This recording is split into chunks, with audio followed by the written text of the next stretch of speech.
I think it's a special place because it's so unique. So often when we have groups going out on the falls, they'd be from Michigan or they'd be from someplace else. And it would be like, well, people would read about this as someplace to visit, but the locals wouldn't. And I think that trying to get local engagement of people and doing this, through the festivals and that makes it. But it's just a very unique and fascinating place. My relationship and fascination with the falls dates back over 50 years. 1970 was an important year in my life. I graduated from Indiana University, got a job at the Census Bureau, married Hugh Cress, and had my first trip to the Falls of the Ohio. Hugh was brought up in Old Clarksville, and he would tell me of the days that he and his buddies would get on their bikes and ride down to the falls. Of course, there was nothing there then, and he said we'd bring our hammers and picks because it was legal to get the fossils and just have a lot of fun. So that was one of the first places he took me. And it was just an unreal experience because we were there, we were the only ones on the falls. It was barren, it was just awesome. Then I guess fast forward to the early 90s when the Interpretive Center came, and that just, brought the experience to a whole new level because the film was so good, the exhibits were good, we immediately went there. They started having more events, and we volunteered for some of those. And this went on till about 2005. Saw in the paper where they were having a program for volunteers called Naturalist Park, and that was taught by either people at the falls or whatever. Our fearless leader was Connie Farmer, and she was great with us. And so we took the classes, got to know Alan and Bet and Jeremy, and that was good. But mainly we kind of bonded in terms of the volunteers. And so for the next year particularly, when we were volunteering a lot, we got to, we had a really good time. Hugh and I kind of had three aspects of our volunteer work. We worked almost all the festivals. Probably the most hours were packed with school groups.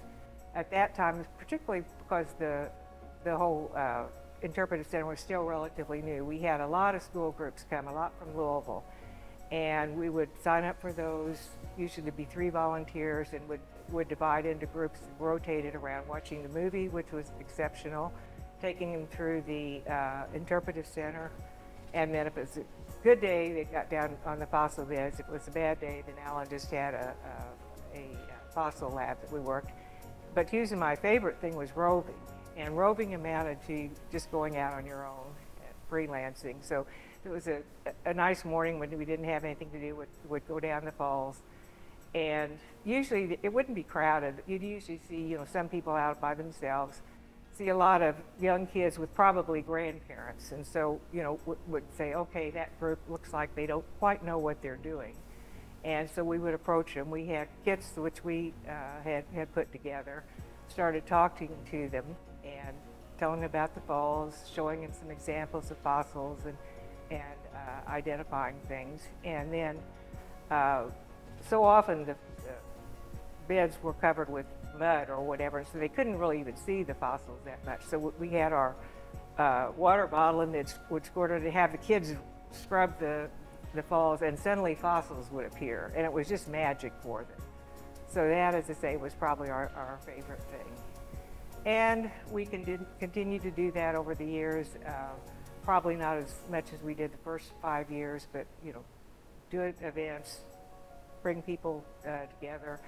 The Interpretive Center was renovated, so we got through that. We joined with the state park in Charleston, and so everything was a little bit different.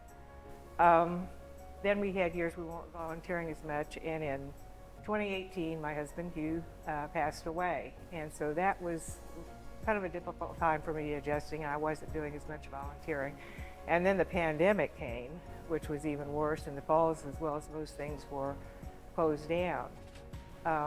So it was, I guess it was last year when things were kind of starting to open again. I volunteered, I think it was for Lewis and Clark days, which had been a long time since I had done that. and had my retired federal employee group come to the falls and took them a tour on that. And then my good friends from Florida came up. And when they came up, I think we were about the only ones going through the Interpretive Center. And I talked to a few of the people that I'd with before. And this was, they were saying that, it was hard getting things going, that the school groups didn't have the funding anymore. I noticed the prices of the admission had gone up considerably. The same thing with some of the camps that they were doing, and this concerned me. And so that was kind of when I started thinking about, well, maybe I could do something to help out. Hugh and I had worked with our financial advisor, Dave Loback, for a number of years. And Dave was kind of unique in that he not only helped us with investments and expand our portfolio, but he realized that we wanted to start sharing our wealth while we were alive and could appreciate it. And so I gave him a call and I said, yeah, I think I'm ready now to pursue something. We had done a couple major projects, but pursue something else. And I said, I'm back to thinking the Falls of Ohio would be appropriate. I wanted to have something that would make an impact now and something that would help children. And he came back with a proposal for an educational endowment, which really sounded good. And then we kind of went forward to it with, while I would fund the endowment, a portion would be given every year. And it was exciting because, like 1,500 students could attend the falls and even have their bus paid for a year. And a lot of the events that went on in the community, we could help support. And so they would continue to be free for the public.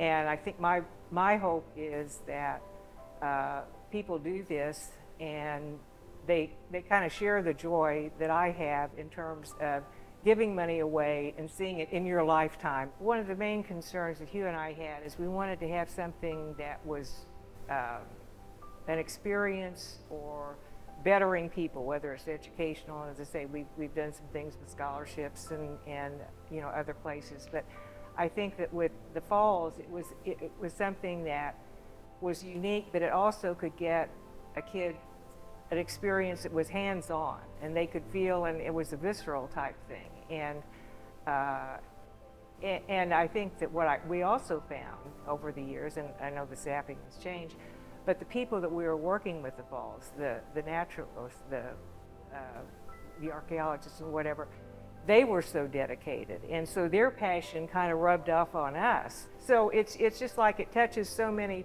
things in terms of what we want to do with our money, but also just our basic sense of adventure and thirst for knowledge, and hoping to share that with others. That now so much is with the phone and computers or buying things or whatever, and you just realize that just simple experiences are the things that you're going to remember and pay off. So I don't need things at this point. I think that I need to feel like that that my money is going to the community and doing good things, and that maybe others will get that spirit.